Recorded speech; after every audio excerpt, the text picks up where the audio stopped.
بسم اللہ الرحمن الرحیم۔ ناظرین محترم، تابوت سکینہ کیا تھا؟ یہ شمشاد کی لکڑی کا بنا ہوا ایک صندوق تھا۔ یہ حضرت آدم علیہ السلام پر نازل ہوا اور ان کے زندگی کے آخری ایام تک یہ حضرت آدم علیہ السلام کے پاس رہا۔ پھر بطور میراث یکے بعد دیگرے حضرت آدم علیہ السلام کی اولاد کو ملتا رہا، اور اس کے بعد چلتا چلتا یہ حضرت یعقوب علیہ السلام کو ملا، اور پھر حضرت یعقوب علیہ السلام کی جو اولاد تھی یعنی بنی اسرائیل، یہ صندوق، یہ تابوت چلتا چلتا بنی اسرائیل کے پاس پہنچا۔ پھر یہ تابوت سکینہ حضرت موسیٰ علیہ السلام کو مل گیا۔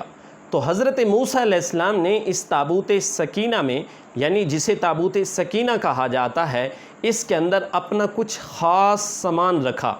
اور اس میں تورات یعنی اللہ کی طرف سے جو کتاب نازل ہوئی، حضرت موسیٰ علیہ السلام نے اس کتاب کو بھی اس تابوت کے اندر رکھا۔ پھر حضرت موسیٰ علیہ السلام کے بعد یہ تابوت اسی نسل کے اندر آگے منتقل ہوتا گیا۔ بنی اسرائیل جب بھی کوئی لڑائی لڑتے تھے تو اس تابوت سکینہ کو اپنی لڑائی میں سب سے آگے رکھتے۔ اللہ رب العزت اس تابوت سکینہ کی برکت سے انہیں لڑائی کے اندر فتح عطا فرما دیتا۔ جب بنی اسرائیل نے اللہ رب العزت کی نافرمانی کی تو مالک کائنات نے بنی اسرائیل پر قوم عمالقہ کو مسلط فرما دیا، یعنی جالوت اور اس کی جو قوم تھی اس کو اللہ رب العزت نے بنی اسرائیل پر مسلط فرما دیا۔ تو انہوں نے بنی اسرائیل اور ان کے شہروں کو برباد کر کے رکھ دیا، اور ان بنی اسرائیل کو علاقہ بدر کر دیا، قتل و غارت کی، اور یہاں تک کہ وہ جو تابوت سکینہ تھا جو بنی اسرائیل ہر میدان میں لڑائی میں اپنے پاس رکھتے، سب سے آگے رکھتے، اس تابوت کو بھی وہ لے کر چلے گئے۔ لیکن دوسری طرف اللہ رب العزت نے جالوت اور اس کی جو قوم تھی جو تابوت لے کر گئے تھے، مالک کائنات نے ان کو مختلف آزمائشوں کے اندر مبتلا کر دیا، اور انہیں علم ہو گیا کہ اس تابوت کی وجہ سے ہمیں مشکل کے اندر جو ہے ڈال دیا گیا ہے، آزمائشوں کا سامنا کرنا پڑا ہے۔ پھر انہوں نے، قوم جالوت نے ایسے کیا کہ اس تابوت کو ایک بیل گاڑی پر رکھ کر بنی اسرائیل کی طرف اس تابوت کو ہانک دیا کہ یہ جو تابوت ہے یہ انہی کا ہے اور انہی کے پاس ہی چلا جائے، کیونکہ اس تابوت کی وجہ سے ہمارے اوپر جو آزمائشیں ہیں وہ دن بدن بڑھتی چلی جا رہی ہے۔ اور یہ جو سارے کا سارا عمل تھا، اس کے پیچھے 4 فرشتے پس پردہ کام کر رہے تھے، اور مختلف جو امور تھے وہ سارے کے سارے یہ 4 فرشتے انجام دے رہے تھے۔ اور اسی طرح سورہ بقرہ میں اللہ رب العزت نے ارشاد فرمایا کہ فرشتے اٹھا لائیں گے یا فرشتے اٹھا کر لائے ہیں۔ جب طالوت واپس لوٹتا ہے تو پھر اللہ کے بندے طالوت کی جو بادشاہت تھی وہ من جانب اللہ ٹھہری، یعنی اس کی دلیل ہونا جو ہے وہ ٹھہری۔ چنانچہ پھر جو بنی اسرائیل کی قوم تھی وہ طالوت کی قیادت کے اندر اس قوم سے یعنی قوم عمالقہ سے لڑی۔ اس وقت اللہ کے نبی حضرت شموئیل علیہ السلام اس وقت موجود تھے، اور حضرت داؤد علیہ السلام جو اس وقت تک اللہ کے نبی نہیں تھے، وہ طالوت کی قوم کے اندر یعنی ان کی فوج کے اندر شامل تھے۔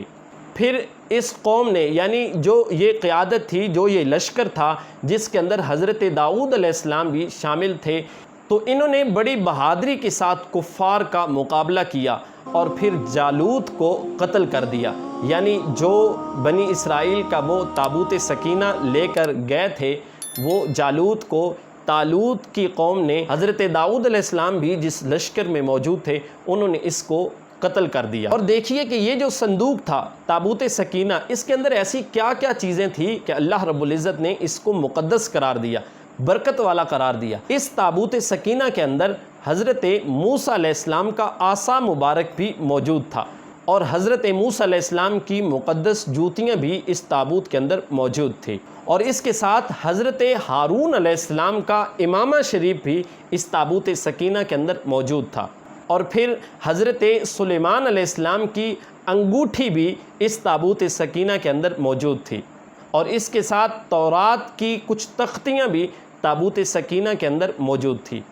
یعنی تختیوں کے چند ٹکڑے اور پھر جو اللہ رب العزت کی طرف سے بنی اسرائیل پر انعام کیا گیا، یعنی من و سلوہ اتارا گیا، اور اس من و سلوہ کے بھی کچھ جو حصے یعنی کچھ ٹکڑے من و سلوہ کے بھی اس تابوت سکینہ کے اندر موجود تھے۔ یعنی حضرت موسیٰ علیہ السلام کا عصا بھی تھا، حضرت ہارون علیہ السلام کی پگڑی بھی تھی، حضرت سلیمان علیہ السلام کی انگوٹھی بھی تھی، پھر تورات کے چند تختیاں بھی تھی، اور پھر من و سلوہ بھی اسی تابوت سکینہ کے اندر تھا۔ اس وجہ سے اللہ رب العزت نے تابوت سکینہ کو مقدس قرار دیا۔ اس کی برکت سے بنی اسرائیل کو اللہ رب العزت جنگ کے اندر، لڑائی کے اندر فتح عطا فرماتا تھا، اور اسی تابوت سکینہ کی وجہ سے جب انہوں نے نافرمانی کی تو اللہ نے پھر ان سے یہ تابوت لیا بھی، اور ان کو تاکہ پتہ چلے کہ ہمیں اللہ رب العزت کی نافرمانی کی وجہ سے ہمیں سزا دی گئی ہے۔